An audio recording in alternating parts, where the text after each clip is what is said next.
दोस्तों, power star Pawan Singh का power घटने का नाम ही नहीं लेता। ऐसा लगता है उन्हीं से पावर शुरू होता है और उन्हीं पे खत्म। उनका हर एक गाना वर्ल्ड रिकॉर्ड तोड़ रहा है। पावर स्टार पवन सिंह का लाल घाघरा पूरे दुनिया को हिला कर रख दिया है। तो दोस्तों, क्या है खबर, सब कुछ बताएंगे इसी वीडियो में। इससे पहले अगर आप भी पावर स्टार पवन सिंह के फैन हैं तो वीडियो को लाइक और चैनल को सब्सक्राइब करके बेल आइकन जरूर दबा दीजिए, ताकि ऐसा धमाकेदार न्यूज आप तक सबसे पहले पहुंच सके। तो चलिए दोस्तों, वीडियो को स्टार्ट करते हैं बिना किसी बकचोदी के।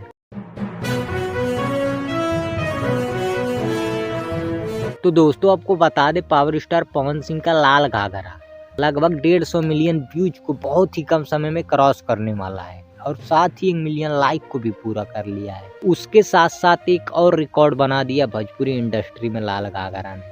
अभी 4-5 दिन पहले फिर से लाल घाघरा गाने को सारेगामा हम भोजपुरी चैनल से अपलोड किया गया, जो कि यूट्यूब पर चौथे नंबर पर ट्रेंड करने लगा। यह भोजपुरी इंडस्ट्री में पहली बार हुआ कि एक ही गाना 2-2 बार ट्रेंड करने लगे।